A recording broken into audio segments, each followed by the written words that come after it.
Welcome everyone. This is the second episode of The Way of the Other Dragon, and tonight it's night here, so tonight we're gonna talk about kata or forms in general, its applications, and different variants in different styles. With us we have Tim. Please say hello. Good Tim. evening, everybody. We also have Ricky Spanish, whom you guys have met the last time. Say hi, Ricky. Hi. And also, we have our star of our previous episode, Amy. Hi, everyone. So, without further ado, let's start off with Tim. Tim, what are your preliminary thoughts on kata and its uses? Oh, well, there come two things to mind for me in general. If I'm talking about karate kata, it's on the one hand, it's about the widespread misunderstanding of how kata can be used in a competitive context. Mhm. And on the other hand, I have how I define kata myself to teach to my students. So my quick definition would be kata is a collection of fighting principles which are displayed by the technical execution. That makes sense. Ah, cool. I worried about that. All right, so that's a good start. Yeah, please go ahead. In karate, we have mostly forms that are performed without a partner in the first stage. So I'm learning a solo kata in karate. In my Japanese jiu-jitsu, we do only partner kata, like in judo. The only style I'm aware of that has partner katas in karate is Vado-Ryu, doing some or 10 very short two-person drills. Pretty interesting stuff. I've never trained Vado for myself, but it's an interesting thing that Otsuka put these two-person kata into karate. All right. So that's about your preliminary assessment of kata, right? That's my primary assessment yet. Okay. So we'll move on to our next guest, Ricky. Ricky, I do know that you have done a few traditional styles, and I'm going to assume that you had kata or the forms of any kind. So what are your thoughts on it? It's whack.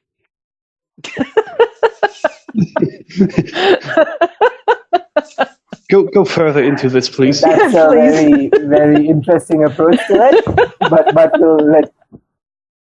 but we'll let him continue. I mean, I guess it depends on how you define it. Some people for example, a boxer would define what they do as more of a free form, while somebody else, I know, in Kung Fu, they have forms very specific, and they try to get it right. So it depends on the application. Like if you feel like this thing helps you improve, I guess, but I don't know. It looks kind of, how you say, kind of like doing a dance, and then that doesn't really translate well to punching someone in the face. All It right. does or That does not they walk translate to into punching your somebody in the punches. face. I'm sorry, Amy. So what? Oh, I was trying to ask Ricky because I missed a word. It does or does not translate well to punching somebody in the face. Well, I mean, there's only one way to find out. Yeah. Some say Okay, it does, so some say it doesn't. It depends on the specific methodology. Like some people get kata and they stop it there. Other people take kata and put it into some sort of application, like pressure tested. For Mm-hmm. example, I think I heard those what are they called? Karateka people. They do this thing called bunkai, I think it's Yep. called. Yeah. And that's like getting your kata and trying to apply it as okay, other so systems. So just don't practice that. They just do the form and the fighting is separately. right. So you're just saying that it does not actually depend on the kata or the form itself. What it depends on is the individual who might, in whichever way they use it, right? I think it depends more on the instructor, how appropriately he beats his students. Yeah, well, beat his students into shape. Yes, of course, of course. See.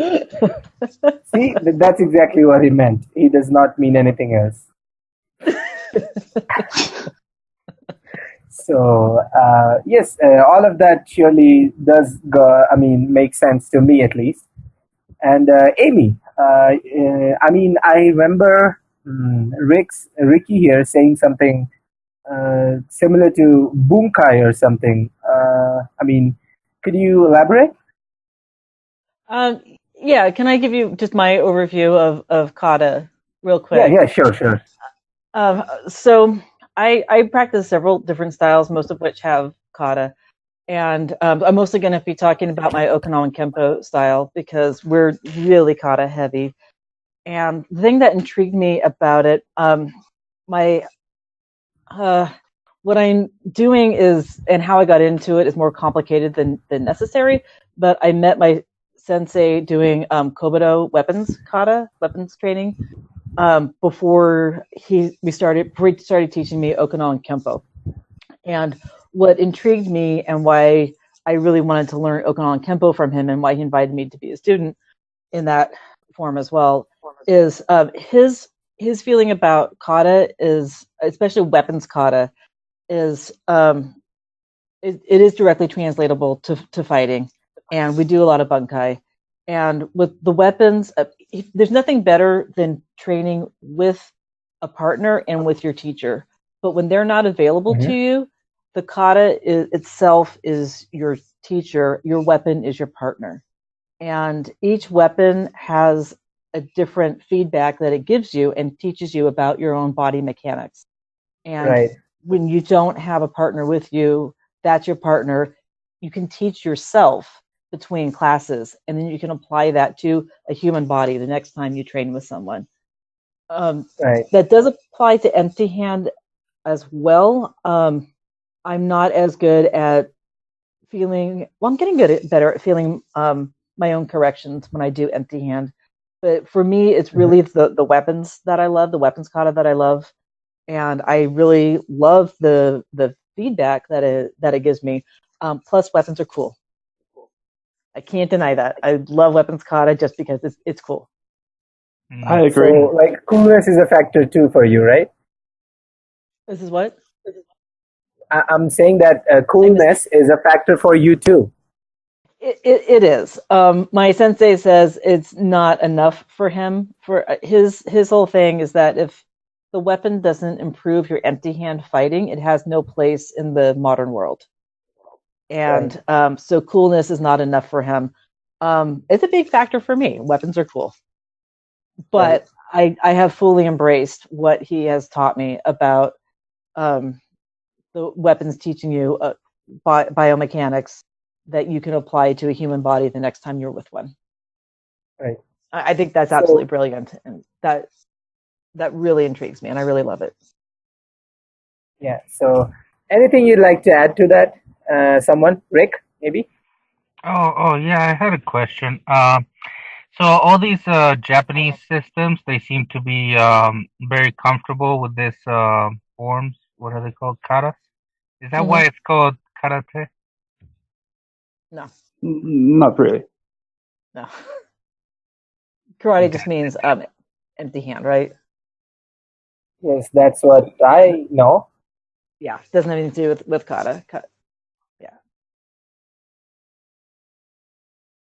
Say, so Amy, you mentioned empty hands and weapons kata. So one thing Hmm. that really came to my mind is, I mean, whenever someone says forms, at least I myself, I always imagine the quants I have done, but or I mean, I have done weapon quants and I have done normal quants, but whenever someone says forms, I imagine quant. I think this is the case with many people. When they say forms, not many people realize that form, like weapon quants, also fall under the category of forms. So, I mean, how is weapon quants different from empty hands, and how do they complement each other? I would also like to hear from Tim on this because his weapons form is awesome. I've only seen Oh that's the only yes, forms I've I've seen. seen that. I've seen I'm the sure. videos. Yeah. There really isn't much different. One thing we are talking about bunkai, and one thing we do is here's the bunkai with the weapon. Then we put the weapons down, and here let's do the exact same movements empty-handed. So today I learned a new sai kata, and so my sensei taught me the kata, and I learned kata really fast. So we still had time left, and we worked on some applications. And so sai is primarily used against bow. So we did sai against bow to show how these movements would work, and then we put down our weapons, and we did the exact same movements, empty hand Mhm. against empty hand, and the exact same movements that he used with a sai in his hand against my bow staff, those exact same Mhm. movements he used empty-handed against my arms, just grabbing me and throwing me. And when I say he throws me, I mean on concrete floors. We trained in his garage today. So yeah, Okay, that's that's so much tough. fun. Yeah, that's so much fun getting Okay, thrown on concrete. all right. But yeah, so the empty hand and the weapons, it's all the same thing. And there are times when we'll just run through the kata. I don't want to say mentally, but quickly. It's like, hey, I want to ask you something about this point in the kata, and we'll just do it really quick, pretending we have the weapons in our hand. And this is where we are. And I want to ask you a question about the applications of the next three moves. So you can do Right. it without the weapon in your hand. And in fact, in the Right. wintertime, sometimes I have to do it. I mean, I'm looking at my living room right now. It's hard to do bow kata in my living room, and Mhm. sometimes I just put it down and pretend it's in my hand, and I just do bow kata empty-handed. And that relates directly to a human body. I mean, what if instead of grabbing um, the bow, I'm grabbing my Mhm. opponent's arm?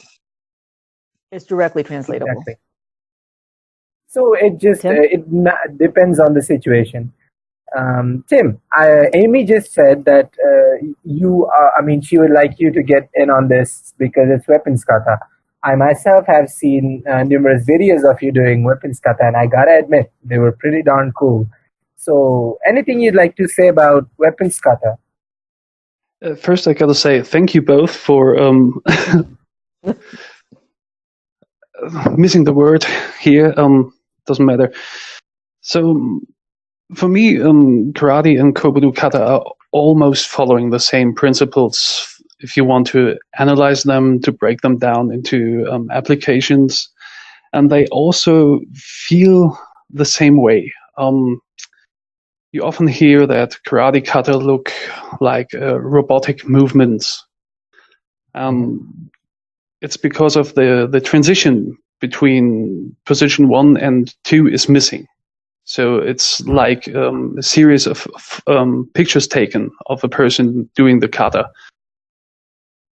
If Yes. you look into a textbook wanting to learn a new kata, and you have all these end positions of a technique. You end in a Gidambarai, a down block. You end in a Oisuki, a front punch, and so on. And the same goes for Kobudo Kata. Right. We have these stop motion pictures if we do when we do perform the kata. So the feel is almost the same. The only difference for me is that the weapon delivers weight and delivers, like Amy said, another kind of body feedback that is very interesting to deal with. If we want to explore the applications, Amy said Sai used against bow techniques, very interesting stuff. And what I really like to explore are the possibilities of using a weapon against an unarmed opponent, especially when using Tonfa or Sai. Right. Because can I explore something Tim just said? I want to ask you. So you're talking about it looks robotic because the transitions are missing. So are you saying the transitions are really important? The transition from one technique to another is super important. Even the transition from like a turn is important. Is that what you're saying? It's very important most of the times. A lot of things can happen during the transition from one technique to another. And you can throw in little pieces during the transition, like a headbutt or spitting someone in the face or anything to make the technique work better. I mean, whatever works, man. I'm totally with you. Whatever works. Sure. That was something mentioned in the Way of Kata book by Chris Wilder and God, I missed the second name here. And they wrote a beautiful book about the applications of Goju Kata, and they had a whole chapter about the missing transitions and what could be inside the transitions. Sorry. Is it that book on Sanchin specifically?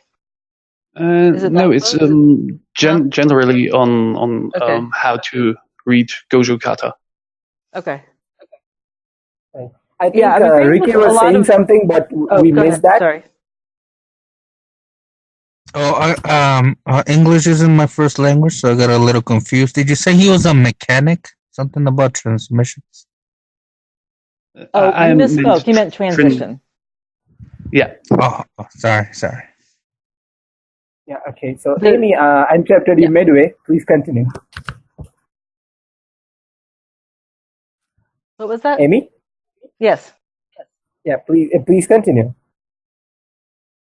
One thing, and I don't know if this is something that Okinawans do better than others, but that was, again, one of the things that really intrigued me about the Okinawan style that I'm doing, why I wanted to start training in it, is because I kind of learned kata as, this movement means this, and then you move on to the next movement. And I learned that the transitions themselves are technique. The transitions themselves can be throws. And where they say, okay, you've blocked and now you turn and you're facing the next opponent. When in real life combat, when do you ever block somebody and then turn your back to them and fight somebody else? You don't. You have to finish that person before you turn to fight somebody else. So maybe that turn isn't actually maybe that turn isn't actually to face another opponent. Maybe that turn is a throw. Maybe you blocked and grappled that person's arm, and as you're turning, you're actually throwing them. And if there is another opponent there, well, you're just throwing opponent 1 into opponent 2, which is a really awesome thing to do. Right, so I'd like to interrupt you. Yeah, please. Amy, you said a turn could be facing another opponent or maybe a throw or anything. This opens the big thing of how kata is misunderstood on a worldwide scale. Mm-hmm. In the most Shotokan dojos or schools I visited, if they do kata applications, they do have someone in the middle of up to 4-8 people, and he gets attacked from around the compass points. And that's exactly not what turns or what a kata is meant to be. If we go with Kenwa Mabuni, he said, kata is well misunderstood. It's not that you're getting attacked by 8 guys from 8 different directions. Right. And this is the main thing we see out there. We have somebody standing there facing an opponent from the left, throwing a karate technique, a very clean front kick, a very clean front punch, and he blocks and counters that thing in a way that is far from being realistic. Yeah. And this is something I have to fight here in North Germany. It's very hard to get the people to more realistic bunkai or applications in general. They look at you and say, no, that's not how it used to be. Karate has no throws. Karate has no locks at all. It's all punching and kicking, and it's only karate versus karate techniques that make bunkai work. And I'm standing there all the time, scratching my head, and either want to punch them or just leave.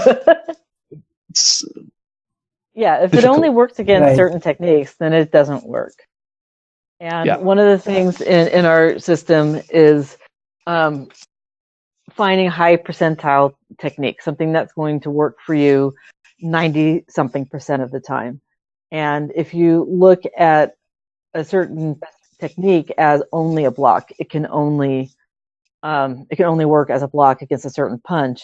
That's really low percentile. But if you look at the block as maybe it's a strike, it could be a block depending on what's coming in. It could be a strike. It could be a grapple. It could be anything. And so when we bunkai, we do it against a wide variety of attacks to make sure, just to find different applications. It's not just this one thing. This same series, we usually take about three movements out of a kata, and we work that. At least at my level, that's what we're doing. And so let's see, how would you use this against a straight punch?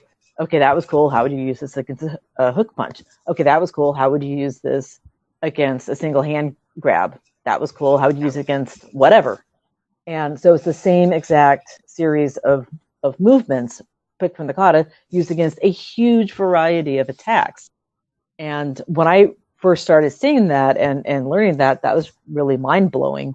And that's when I was that's when I wanted in. That's when I wanted to study this system. Right. So you're saying just that, I mean, as far as I've seen, if a kata has like 20 moves in it, there are like countless underlying moves which people do not see unless they do it themselves. Yeah, and I mean, I'll let Tim answer. Sorry, I jumped in, but you really just kind of have to feel it. In my experience, or at least the way I learn, because you do these movements in the air, and that's great, and then you try to apply it to a human body, and it's different. You're never going to be able to apply it, as perfectly as you did in the air against your imaginary opponent. You're going to have to make adjustments, and especially for me, because I'm short and I train with much larger men, I have to make a lot of adjustments. But the feel and everything is correct. Does that make sense? It makes a lot of sense. But anyway, yeah, so one thing that's got me really curious here is a term that you people keep saying and I don't understand at all, and I doubt many non-karate people understand, is bunkai. If you would elaborate on that, Tim. First, Ricky, you wanted to say something? Yeah, I'm a bit perplexed by what Amy said. So what you're saying is that if I don't do karate, I can't just use, like average kickboxing to just know everything about karate? You're saying I actually have to study karate? I don't know. Is that what I'm hearing here? That I actually have to practice the system to understand the system? Yeah. I think that's true of anything in life, isn't it? I think that's the gist. You need to study it. Okay, I'll take your word for it because I'm used to people saying, "Hey, I can box a little bit," kind of, beginner grade, but I know everything about everything else. Yeah, I hear that a lot too. Yeah. So interesting topic here. I mean, the topic is so interesting that it has pretty much become a meme right now. But I'm seriously asking this. I'm like super serious when I ask this. Since we're talking about weapons kata, what are your thoughts on gun kata? And people are gonna hate me for this now. Oh, it's amazing. Can I go back for a moment? There was a question to Tim that he didn't get a chance to answer. Oh yeah, right, bunkai. Yeah, if you can define bunkai, please. Okay. Bunkai is, as I get it correctly, is translated as breaking down. So you take the whole, let's say, 70 moves from Kankudai and you break it down into manageable pieces to look at the underlying principles and find techniques that work for you as a person against habitual acts of violence. Okay. That would be bunkai, the process of breaking it down. If you want to be very specific, you would say the application of what you find in bunkai is called oyo. But the mainstream just knows it under the term bunkai. You break it down, you analyze the kata, and you apply it. It's all under the umbrella term bunkai. And to be fair, bunkai sounds cooler than oil. So It is a cool word, isn't it? Yeah. So back to the topic we were on, and I mean, I'm seriously asking this because I'm curious. A lot of people, I mean, a hell lot of people think that gun kata is a thing. I personally don't, but please feel free to enlighten me. How dare you speak such slanderous words? I don't know about gun kata, but when I was, if I can go back to last week's subject of violence dynamics, I mean, being a traditional martial artist really helps with gunfighting. And I've done 2 different violence dynamics. I did Prime last year and then DC a couple weeks ago. And on day 0, which is what OGs do, you have to have been there before in order to do day 0, is always gunfighting. And so when I did it in October at Prime, we did a lot of gun grappling. And I found that because as a stand-up grappler, that translated really well to actual gun fighting. And I don't know if you've ever tried to draw a gun while somebody's actually trying to hit you and grab you and hurt. Well, I mean, hurt you in a sparring sense. They're not really trying to hurt you, but when somebody's, fighting you, it's not easy. And yeah, it's not easy. And I failed the first 3 times I tried to do it. After that, I settled down, and I was also having problems with my holster. And of course, we were using blue guns for this. We're not fighting with actual live guns. But the principles. I think we all understand that much. But I just wanted to make that clear. But then I was able to apply all of my Okinawan Kempo and even a little bit of Aikido and Jiu-Jitsu into the actual gun fighting. So going to kata when you're not actually fighting hand to hand with a person. So 2 weeks ago we were at a gun range and we didn't do any gun fighting like that. We did tactical shooting with live guns.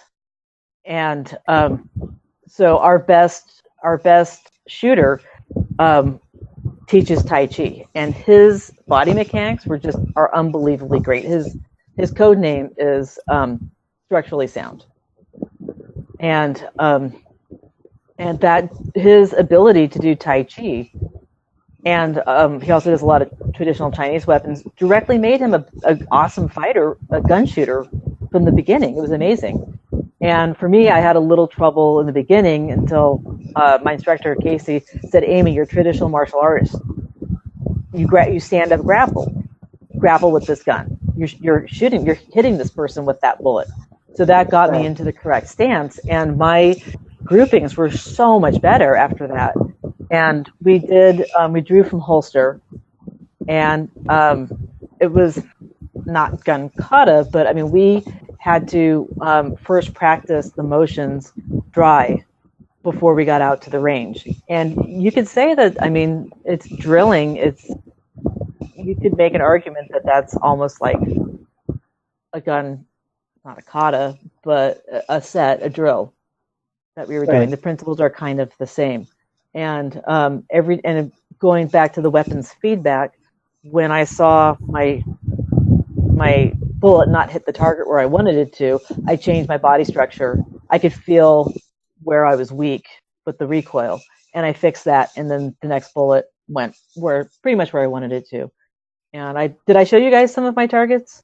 I think. Right. Yes. My Yeah, you did. headshots, like 3 shots in the exact same hole. Yeah, I mean, Yeah. that is all structure. All right. And So I think mean, the fact that basically, So basically speaking, I mean, gun kata might not be the superhero art people make it out to be, but it can be a thing. Okay. So moving on. Isn't Yeah, please go ahead, wait? Tim. Isn't just handling a gun on the what is called stand Range? where you fire at range? Thank you. range. Standing at the range, getting your gun ready, operating it. You do it every time in almost the same way to have the best level of safety, right? Yeah. Yes. And I'm not allowed to handle weapons here in Germany, so I have no clue about it. But for me, it sounds like a kata if you get your weapon ready to operate and then shoot the target. there were some drills that we did, and if you go to my YouTube channel, you can find it.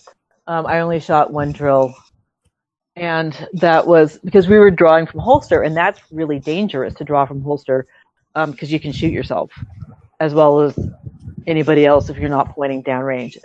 It's dangerous, and so before we went out onto the range, we did a drill where we held our gun next to the holster, well, not in the holster. We put a bullet on top of it, and we raised it up to shoot without the bullet falling off, and then dry fired a shot, and then brought it back down to the holster.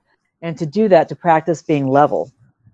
And Right. so that was a dry fire drill. We did several dry fire drills like that before ever going out to the range. You've got to make sure we could do this stuff safely, and we're not pointing the guns all over the place because there's 10 people on a range.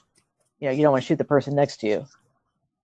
Right. So to make sure that we were level, safe, always pointing in the right direction, even before we shot. Okay. So moving on here, I mean, whatever Amy said, that seriously makes a lot of sense to me. I've done a little bit of shooting while I was doing NCC, but yeah, that makes a lot of sense.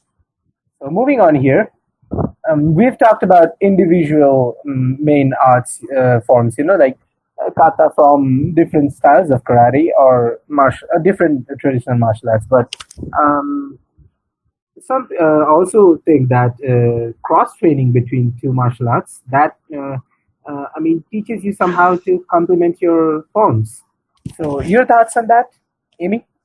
Well, that's what I do. I'm currently practicing 4 or 5 different styles. I'm not sure if Okunan, Kempo, and Kabuto. Still not sure if I should count that as 1 or 2 different styles.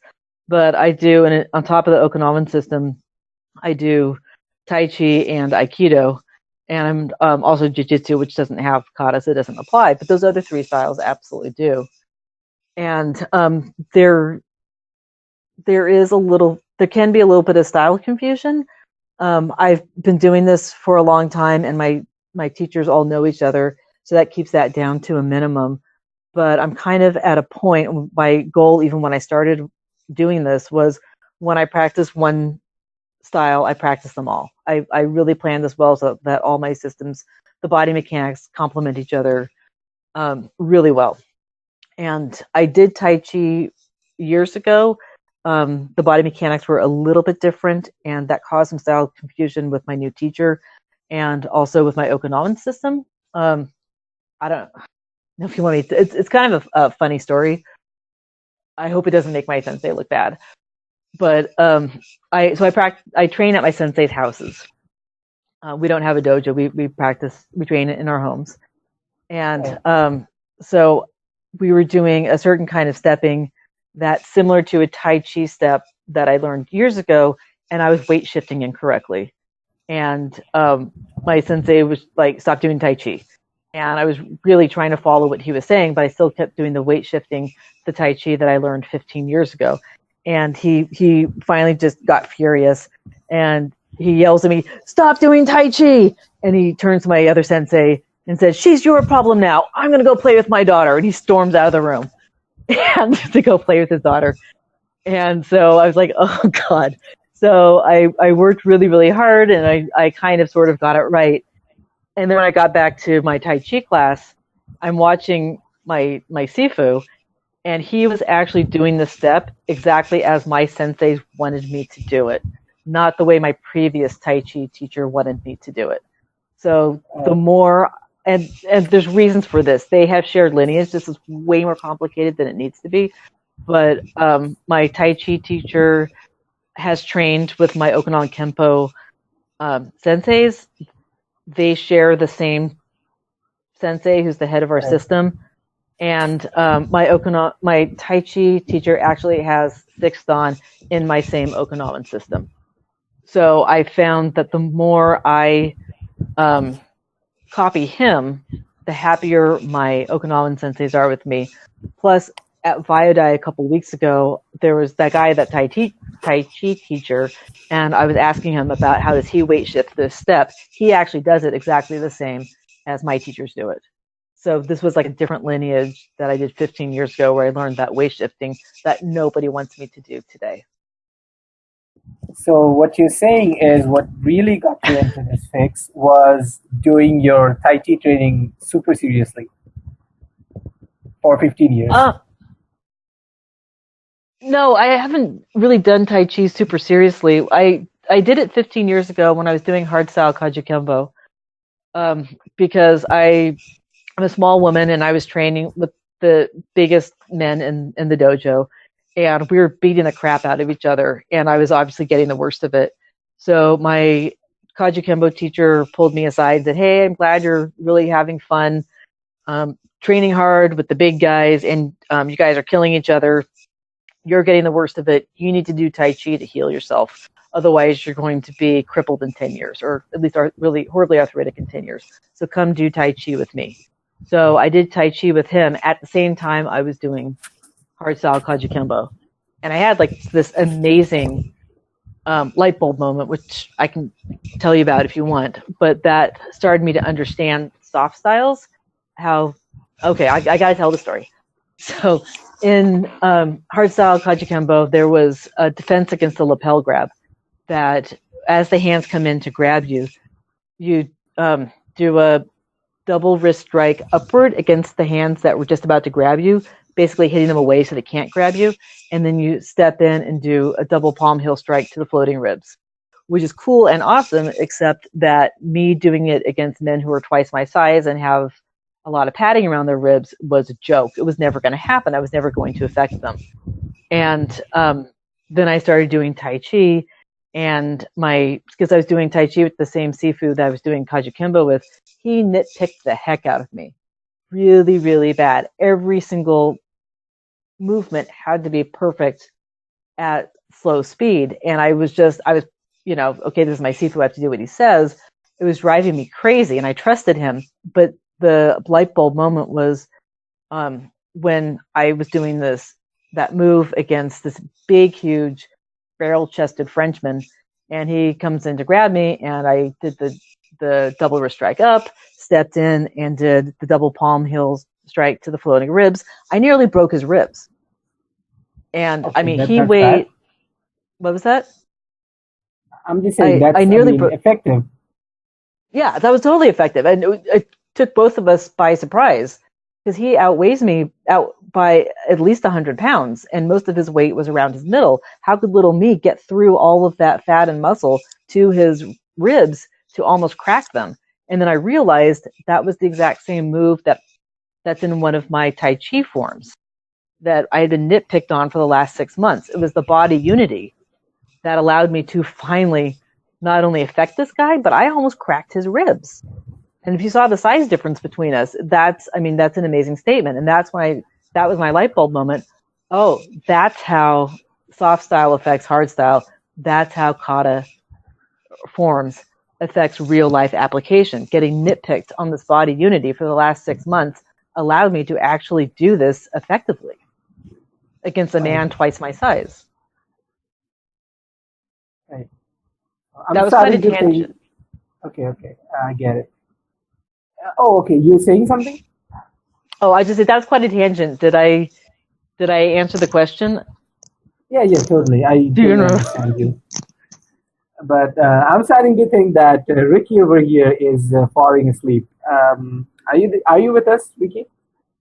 Okay, just because I'm resting my eyes doesn't mean I'm falling asleep. I can hear you resting your eyes.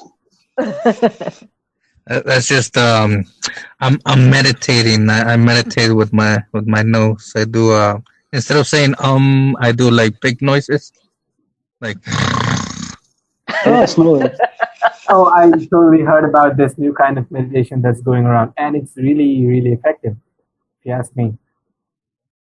So, anything to add to that, Ricky?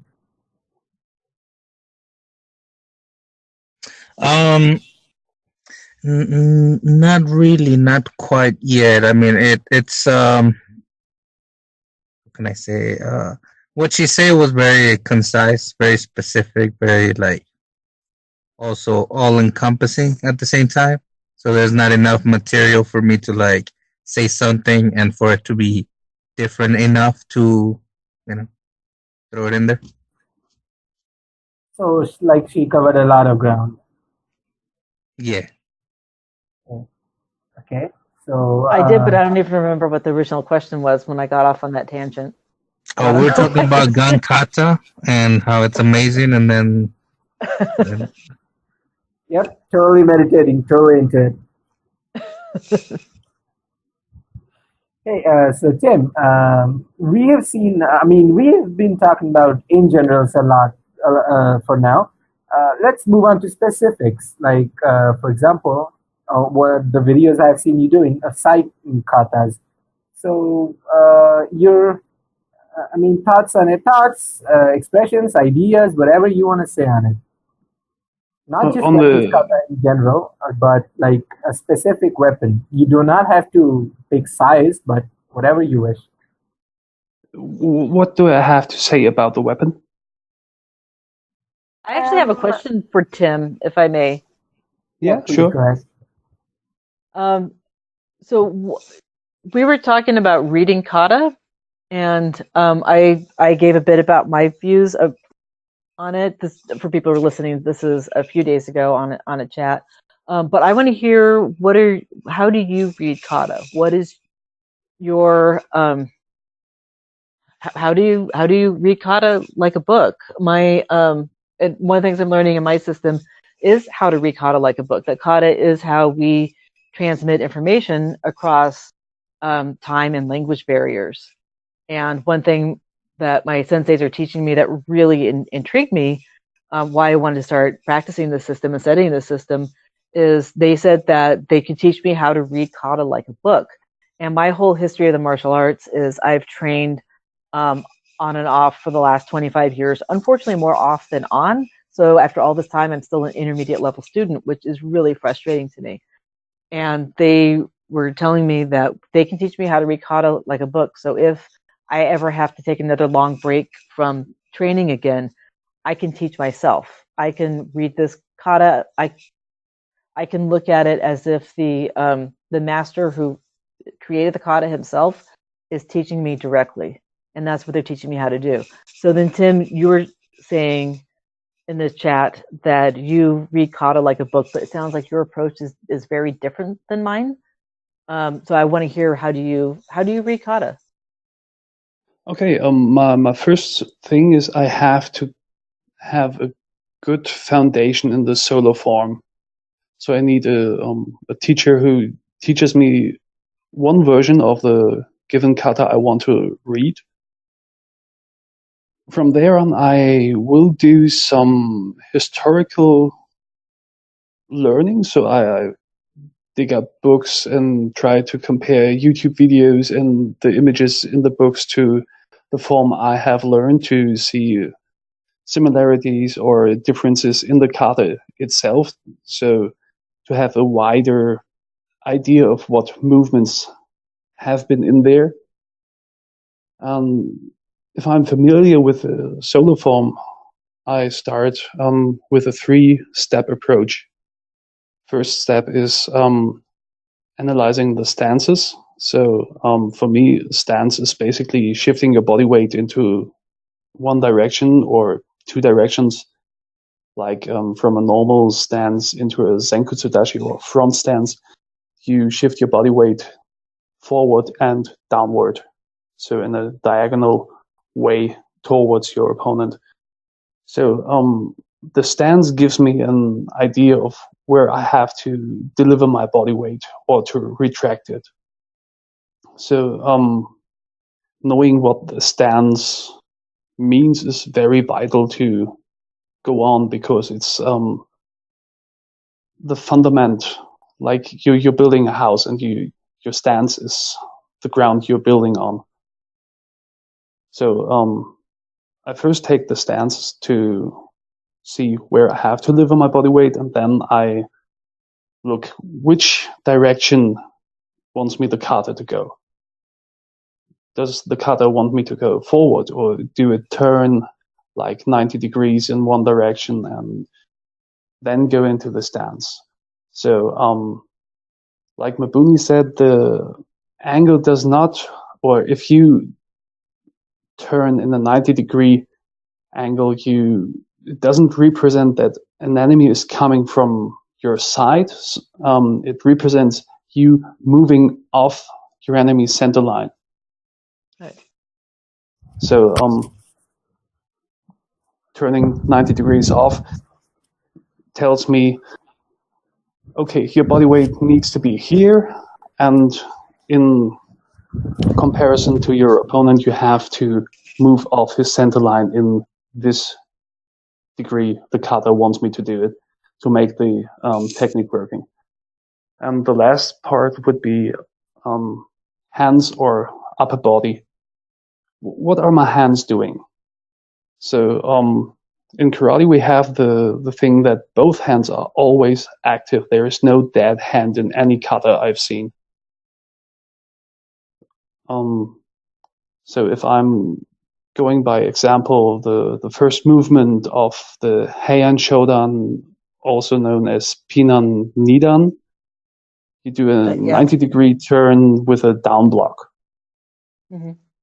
So that could be moving off center line from your opponent and catching an arm and deliver his strike to his groin, or doing an arm bar, something like that.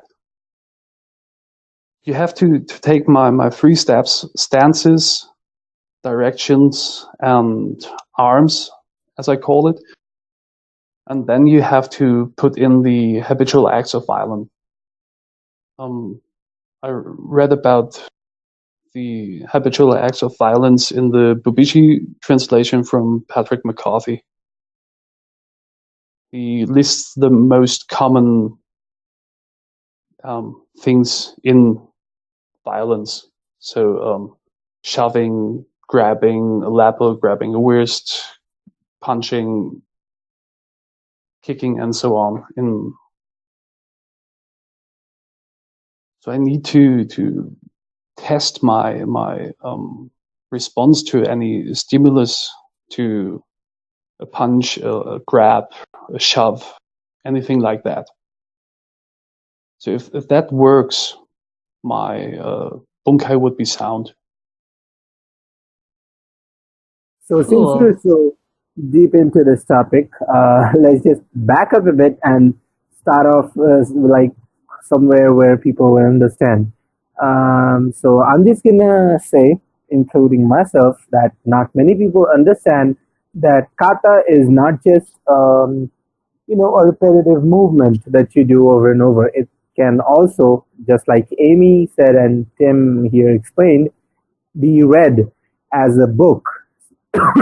Excuse me. So, Amy, I think, I mean, I keep coming back to you because you offer the most knowledge to us over here. But Nah, Tim's way more knowledgeable. oh yeah, yeah, everyone here is, but like you can put it into words in ways we obviously cannot. So I'm just gonna, I mean, to relieve my curiosity, ask you like, what do you mean when you say reading kata? Um, Kata is Kata. When you look at a kata, you have to ask the question: Why were these movements put together in this order? And that's where I think Tim would probably agree. There's been a lot of misconception of people thinking that the kata is the end move. The kata is where you end up in that stance, and then the transition is you're just transitioning to another end move. And that's not the case. Kata is a series of movements put together in a certain order in a certain reason. And you have to Mhm. ask for a certain reason. You have to ask yourself what are those reasons? What is really going on here? And so the question was reading kata like a book. So my the way it was explained to me is kata created by a master is like literature, great literature created by a master, or I tend to think of it more as poetry than literature. Maybe that's just my level. And so you have to ask yourself. Let me finish this thought. Now, you have to ask yourself. In a lot of kata, there's repetition of movements, just like in poetry, there's repetition of phrases. Mhm. Why is this repetition there? What is the master trying to teach you? What is the theme of this kata? There's also just sort of code in kata that you can kind of learn to read. Okay. Go ahead. Did you have a question? No, I'm listening. Okay. So, like, oh God, um, one kind of code would be anytime in a kata that you're touching a part of yourself, that's code for you're touching a part of your opponent in that same place. So if your So I'm fist is familiar with that kind. so if your fist is touching your forearm, that's code for you're touching your opponent's forearm in that same place. Um, and so then when you bunkai, you have to realize that's what's going on. Um, and in Wansu that I just learned a couple days ago, you're kind of throwing your forearm fist of your right hand into your left. So Mhm. you're actually in real life you're going to collide with your opponent's forearm in that place. Right. There's also some kata where you're kind of strangely standing on one leg with your foot behind your knee. What the heck is that about? That is really weird. Well, that's code for you're actually putting your foot behind your your opponent's knee and pulling it into you. You're never going to get your foot behind your knee in real life against an opponent because That would be their knee stupid. is in the way. But it's that push pull that you need to feel. It's that pull and it's that action that you need to feel. And then when you go from there, in all the katas that I know that have a foot behind the knee, it's then a strong forward movement. That's a throw. You've just grappled your opponent's leg with your own leg, and you've thrusted forward in a drop step or something, and they are going down pretty hard. So it's keys like that that can help you understand how the kata was written and what the master is actually trying to tell you all these decades or even centuries later. Exactly what which I was gonna say. I mean, after hearing all this, I kind of feel like maybe katas were not created to, teach someone how to fight, but as a way to pass on information without, I mean, it getting into the wrong hands. So unless you know the keys, you Yeah. cannot break the code. I think the Uh, code is not the most important thing. The most important thing to be able to understand the kata is one, being proficient in the techniques of striking, kicking, throwing, and locking techniques. So you have to know all these things to be able to recognize anything. And then there's the context. Is it speaking for karate kata? It's a very close quarter combat thing. It's vertical grappling with strikes. It's not this far 10 feet away, someone throwing a front kick at you. This is nonsense. So the context is wrong there. So you can't get the kata right. If you know it's a close quarter thing, you will be able to extract the right answer for you. And so because it's vertical grappling, maybe that front kick in the kata isn't really a front kick. Maybe it's actually a throw. Yeah. So, Rick, anything to add to this? Oh, well, if you insist. From hearing these weeps, I kind of get the sense that there seems to be a misunderstanding between a lot of other systems and the stereotype of kata or forms, which the stereotype being it's kung fu, karate, and generally just that, and everything else doesn't have kata. Yes, we do have that. Point out that a lot of people seem to forget that almost everything has kata, except that, if you speak English, you don't say kata because that's not in English. You say something more along the lines of like a drill or a technique that you're going to practice on somebody. So people associate kata with like, is that one specific thing in that one specific system, instead of, oh, it's this drill that we're doing where we're choking each other out or doing an arm bar or, boxing each other in a very specific way. That is we just call it drilling instead of forms or kata. So Well, it's drilling like is a different type than of forms and courtesy. kata. Yeah, it's different, but it's also like similar enough. Like, for example, like a normal drill is more free form, but before somebody gets to just do a regular drill, they're taught like, okay, like for example, one of the most basic things, boxing. Somebody can come in and box fairly quickly, maybe even the same day, but to be actually proficient in boxing is going to take a little bit longer, and the instructor is going to have to look at them and decide, do you need form training or are you good enough to just keep going? And the form training, while in something like kung fu is like, do a little dance, and something like boxing is, okay, punch this in this particular way with these particular set of tools, and then we'll see whether you improve or we use a different tool.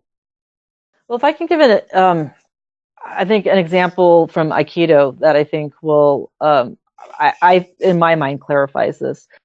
In Aikido, there's with the Jo staff, we have what's called the 20 Jo Saburi, and we have a few Jo Kata. And the 20 Jo Saburi is 20 prearranged movements with the Jo, but you come back to ready after each one. So the first one, I just started learning these, so I don't remember them, is like just a basic strike. And there are different strikes, and then there's different combinations of strikes. And after they're numbered, and after each one, you come back to ready. And then those different moves are put together in different kata, like the 13, the Aikido 13 or the Aikido 22, which is the only two I know right now. I'm going to learn I think it's the 31 later. But the Saburi isn't actually a kata. It's a series of drills. But the 13 and the 22 are actual kata. There's a theme to them. It's not just a couple of movements and you go back to ready. It's 13 movements, and then you go back to ready, or 22 movements, and then you're done. And it has they each have their own theme to it. They're telling a story, and that's why I think of kata as like literature or poetry. Kata is telling a story. A drill isn't.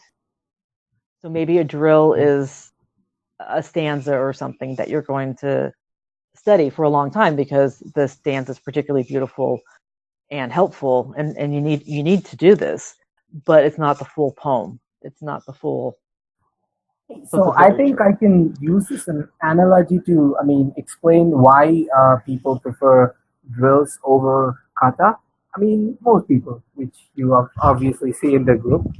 As you said, a drill is like a stanza, and a kata is like a whole story. So a story is like you may like it or may not like it, but if you know a bunch of different stanza, so well, instead of saying it a stanza, let's call it an alphabet.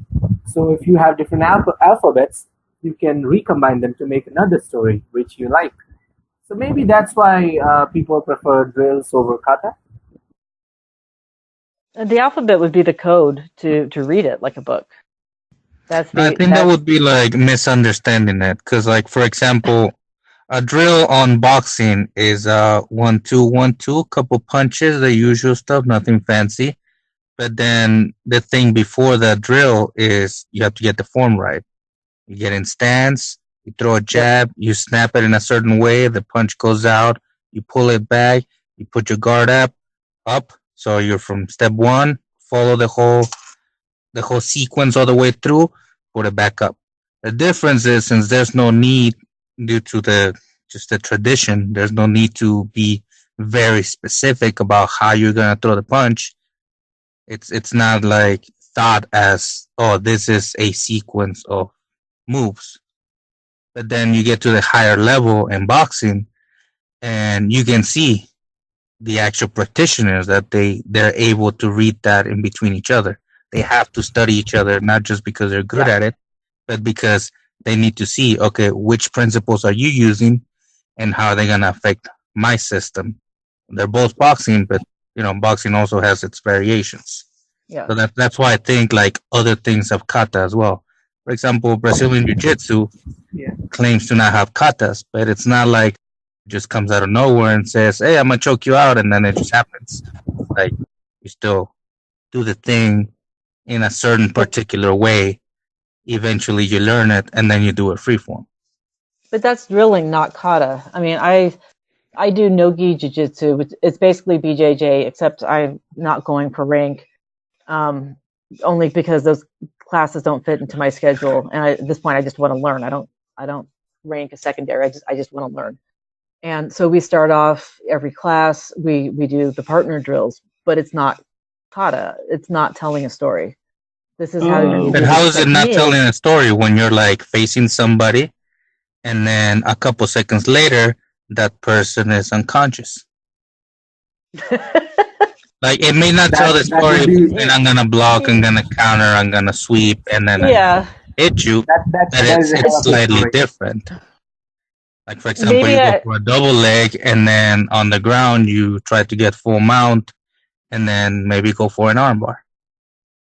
when we do drills, it's like we'll start off with guard passes, and so we'll like go guard pass to side control, back to guard, side control. We'll do that for a while, and then we'll drill armbar for a while, and then triangle for a while. But it's not a full kata. Maybe I'm seeing kata. You have to have a beginning, middle, and end. You have to have at least 13 movements. I'm trying to think of what's the shortest kata I know. Shortest kata I know, I think, is 8 movements. What's the like forms narrowed down to its most I guess its most purest form? What is it? What What's do you the mean? purpose of it? The purpose of a what's the purpose of a form, or what's Yeah, the katas. What's the when you narrow it down, take off everything? What's the one thing that's always gonna be there, no matter what style it is or who Killing does it? somebody. what was that? Hitting Killing somebody. somebody. I'd go with hitting, not killing, but okay. The Yeah, okay, principles, that was a little the bare drastic. principles. Which I mean, yeah, they could be killing somebody or hitting somebody, but you still get those I mean, principles. Whether you apply them yeah, through a different motion, if you take away the principles, all of a sudden the kata doesn't mean anything. But if you start chopping down the kata and taking off pieces here and there, but you're able to keep the principle, then it still works. yeah. So That's the way I see the Just more Western approach to it. They look at all the unnecessary stuff and then chop it down into different little pieces and then see which ones are the principal pieces and which ones are the complementary pieces. And then it's up to the student eventually to put them together instead of being given like in a specific way. They're just like, I'm going to teach you this one step and then this one step and then this one step. And then how you actually put it together, that's your problem. But if a master put it together in this order, he did it for a specific reason. He's trying to convey to you a specific piece of information. And Yeah, I don't what think that one specific reason that every single person that made a kata made it for? I want to weigh in here. Yeah, please. The reason why kata were created was from drilling. The drills were there first, the pata drills in every art. And the kata is only a representation of the favorite drills in the solo reenactment of the practitioner. We have loads of kata without a name, only numbered kata in Karate Do Taikan from Genwa Nakasone, just showing basic drills, and they are called kata number 1, 2, 3, and so on. But mainly the kata was made by, for example, Kushanku, or let's stay with Kushanku, and you see his very favorite techniques in this whole kata. He put together his favorite drills he does with his partners to train, to spar, and so on. And he put it in order for him to remember what he has learned. So I would go perfectly with saying drill, or doing a drill is doing kata. But like we see kata today, it's a bunch of drills put together. So this is gonna bring us to our next topic of discussion. Like Tim said, it's just a bunch of drills which are put together, which the original creator thought was useful or necessary to be, remembered. So, can this be also said that the original creator could have thought that this kata could be used as a complete fighting system? That's what Motobu Choki spoke of. He wrote about the Teki or Naihanshi kata, or the Pasai kata, as, or he referred to them as whole fighting systems. And to He be fair, believed a lot of other systems Yeah. say the same thing about their stuff. Once again, please. A lot of other systems say the same stuff about their particular set of preferred drills. They pick a niche, they specialize in it, and they decide, you know what, being complicated is better if you're really good at it, but also specializing on this is good enough, and they just go with it. For example, Sambo, I mean, it's good, but it's also known as missing a lot of different techniques that you would see on something like BJJ, judo, and wrestling. But in terms of efficiency, like, it works. It works very well. So instead of training, let's say, 100 techniques, they focus on a lot less, but make sure those work. Yeah. What I mean by a complete system is that like the Naihanchi or Teki kata represents a whole holistic fighting system. It can be applied standing up, it can be applied in the clinch, it can be applied on the ground. It covers almost everything you need to be able to defend yourself against an adversary. So, yeah, I'm totally with Motobu there that kata represents a whole system in itself. And we karate people learn tons of different systems and don't even think about it. We think, oh, we have this kata, and we have this kata, and we have this kata. We have over 20 katas in our system that are different fighting systems, different principles, different approaches to problems. I think that's on the one hand very interesting, and on the other hand very problematic. Well, my system also has a lot of kata collecting. It sounds like your system is really similar to mine in that respect. And I have a lot of kata collectors in my lineage, and how it was described to me as far as having all these different techniques, yet whittling it down to your own personal style is the number was thrown out 100. I don't think anybody's actually counted how many techniques we have, but let's say we have 100 techniques and in our system. And that's a lot. And that's a decision tree. And you need to whittle down your decision tree to a decision stick. So we are expected to choose 10 of these 100 or so techniques. We're expected to choose 10 for our own personal fighting system, the 10 that work the best for us and that are very high percentile techniques, that no matter what comes in, if I do this technique, it's going to catch whatever comes in. And so we're expected to whittle down that 100 to 10. That's our own personal fighting system. We have to learn all 100 well enough to teach the next person so they can choose their 10, because their 10 is going to be different than our 10. But we're only really going to be, I guess, quote, expert in 10, even though we need to know all 100. I am interested in this drill versus forms thing you speak of. You said there's something, one form in particular that has as little as 8 particular moves, correct? Yeah, and I think I'm probably just being, I think I'm being too particular. I don't know if it's really worth me arguing, saying, well, drill is this, a kata is that. Just curious because I have read forms, the books, and I understand them.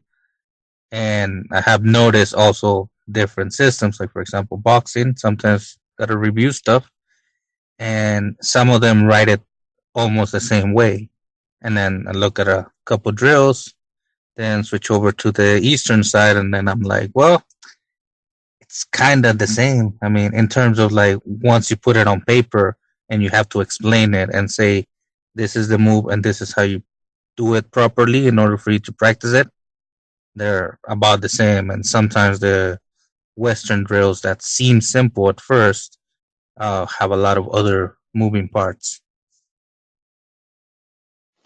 Yeah, I mean, for me, the way I think of the difference between a drill and a kata is, I guess, a kata tells a story. And when I first learn a kata, one of the first things I do is look at which moves repeat a lot.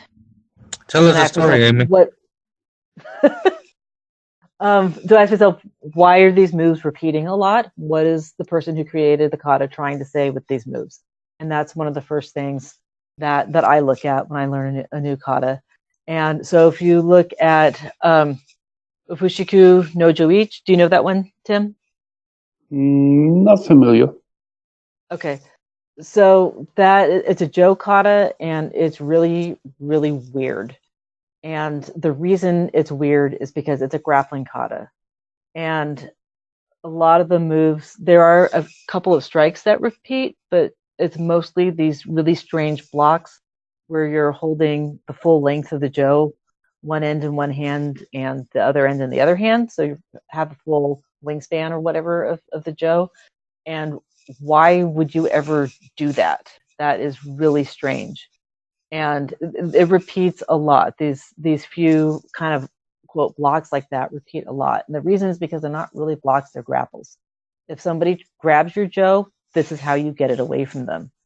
Is with these series of moves that are repeating. Yeah, there's some strikes in it. You have to know how to strike with the Joe, and even some of those strikes you could use as a throw if you really needed to. But the theme of that kata is if somebody tries to take your Joe away, this is how you get it back. This is how you keep it with you. And then empty hand, you can do those same moves against, instead of a Joe staff, a person, either holding their arms or their arm and their other hand or something, and move them around as the same, doing the same exact moves with the Joe staff. It's grappling. It's stand-up grappling. And if you just take the move, there's this weird block, okay, and here's another weird block, and now here's a strike, and now you turn, and you just look at them as their components, you're going to miss the fact that it's actually a grappling kata. And if you look, as I said, at these series of movements that repeat several times, why are they repeating? What was a Fuchiku trying to tell us through the decades? What was he trying to teach? You start looking at those repetitions. Oh, it's grappling. Now I get it. So to me, kata tells a story. Okay, so I have a question about something you said earlier about people collecting kata. So I've seen a lot of people, who somehow think, I don't know if they're right or wrong, but somehow they think that a person.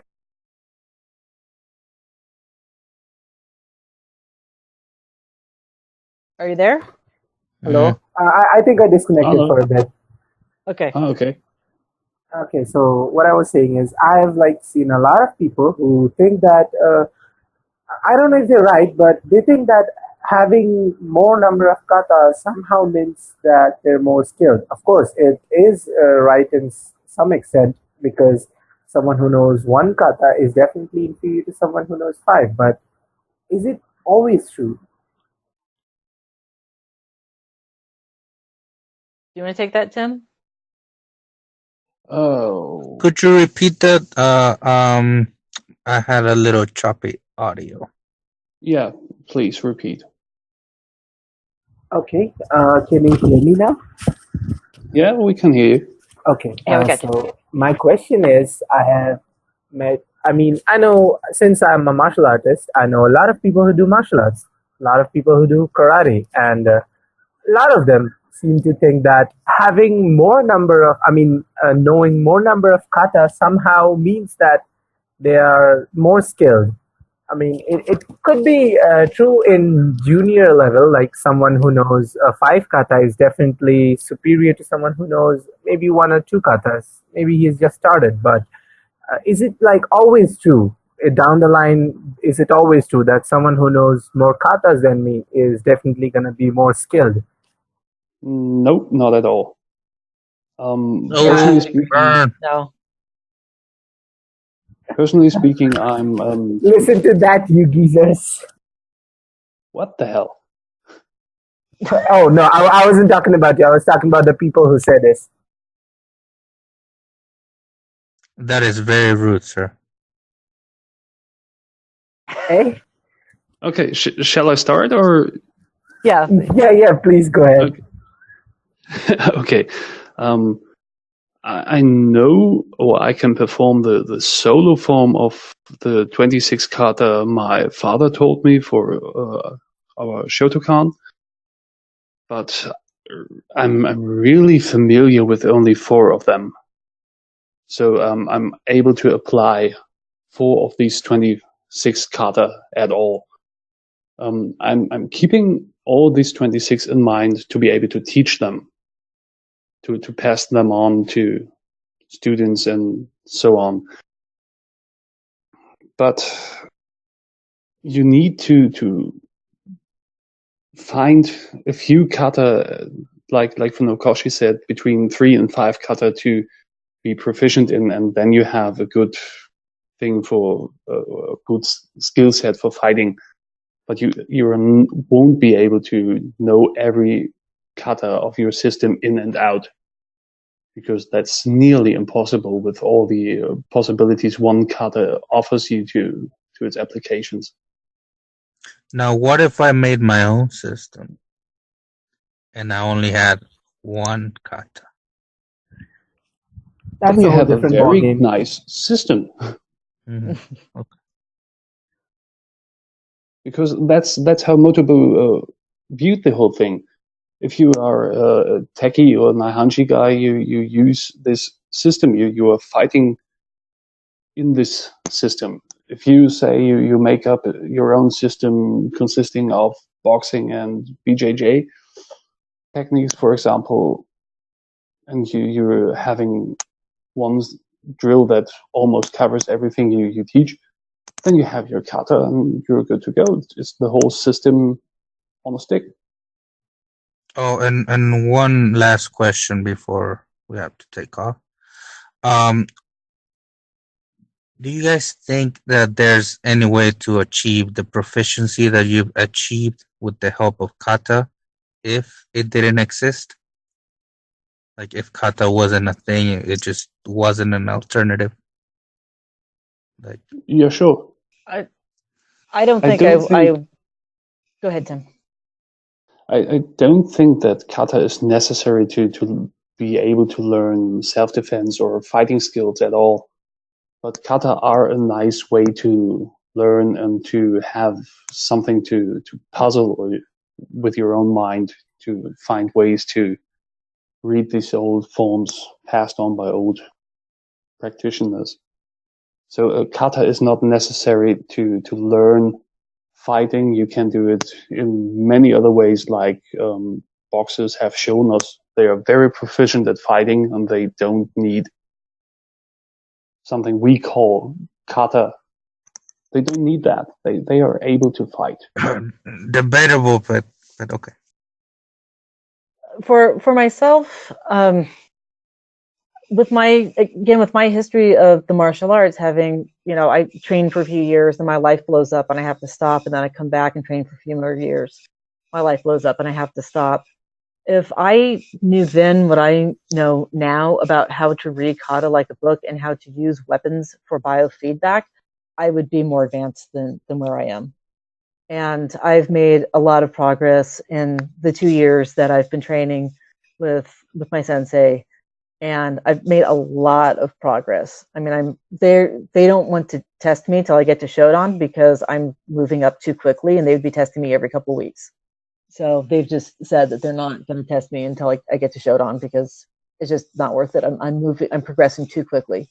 And one of the reasons I'm progressing so quickly is because I practice kata all the time, and I practice weapons kata all the time, and I listen to what the weapons are telling me about my body mechanics, and I make the corrections. So when I'm between classes, I'm not just practicing what my senseis taught me in the last class. I'm making my own corrections.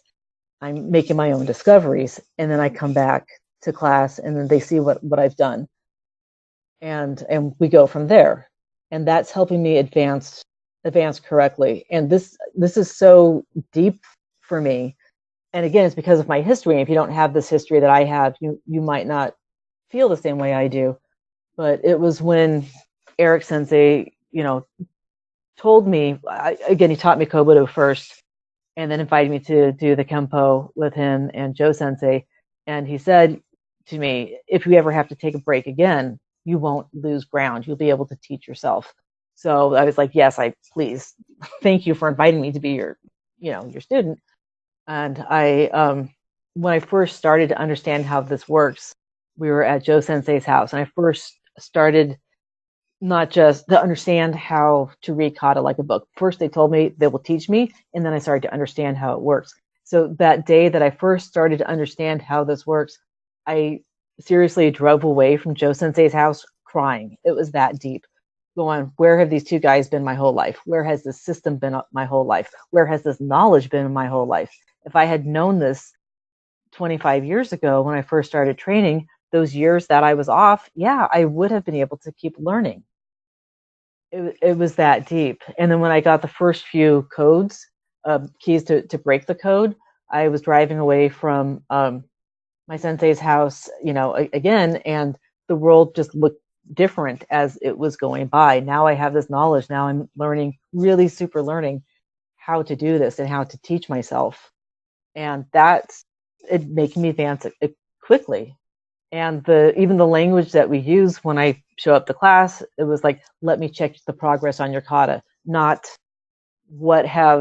how much have you retained? The question they asked me isn't how much have you retained from our last class a couple days ago? How much have you progressed from your last class?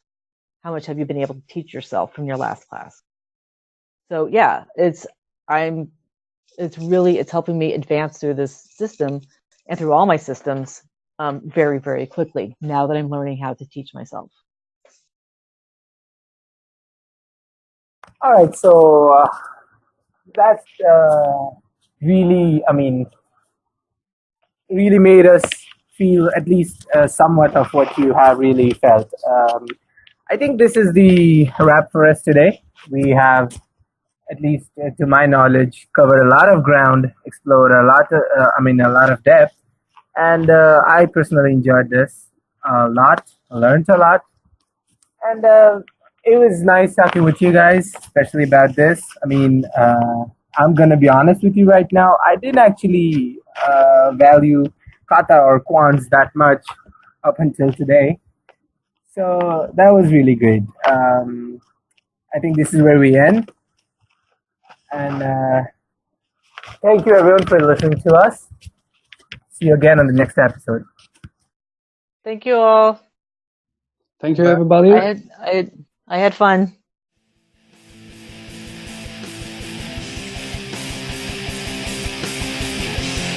And this is where it ends.